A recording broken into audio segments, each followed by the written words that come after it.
અરવલ્લી જિલ્લાના મેઘરજ તાલુકાના રેલાવાડા ગામે ચોમાસાની સિઝનમાં ચોરો બેફામ બન્યા છે।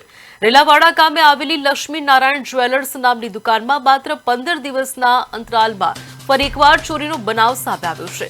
ગત રાત્રિના સુમારે તસ્કરોએ દુકાનનું આગળનું શટર તેમજ પાછળના ભાગનું પતરું તોડીને ચોરી કરવાનો પ્રયાસ કર્યો હતો, જેના કારણે વેપારીઓ અને સ્થાનિક રહીશોમાં ભારે ચિંતા અને ડરનો માહોલ ફેલાયો છે। એક જ મહિનામાં રેલાવાડા વિસ્તારમાં ચોરીના અનેક બનાવો સામે આવ્યા હોવા છતાં ઈસરી પોલીસ સ્ટેશનની નાઇટ પેટ્રોલિંગ કામગીરી સામે ગંભીર સવાલો ઉઠી રહ્યા છે। રાત્રિના સમયે પોલીસ પેટ્રોલિંગ ઘણું નબળું હોવાના કારણે તસ્કરો નિસંકોચ ગુનાખોરી આચરી રહ્યા હોવાનો આક્ષેપ સ્થાનિકો દ્વારા કરવામાં આવી રહ્યો છે।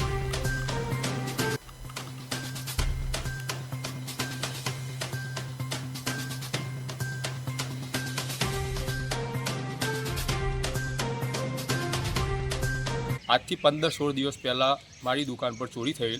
તે વખતે ચોરીમાં 1.5 લાખનો મુદ્દામાલ ગયેલ। એના પછી 15-16 દિવસ પછી ફરીથી મારી દુકાનમાં ગત રાતે ચોરી થઈ। આગળના ભાગે શટર અંદર કરીને ચોર અંદરથી શું સામાન લઈ ગયા એ બધું જાણ હવે જોઈએ। પછી રાતે આ નાઇટ પેટ્રોલિંગ થાય છે, પોલીસ કર્મીઓ જે તૈનાત કરેલા છે એમને ફરજ નથી નિભાવી શકતા, શું ખબર આ ચોર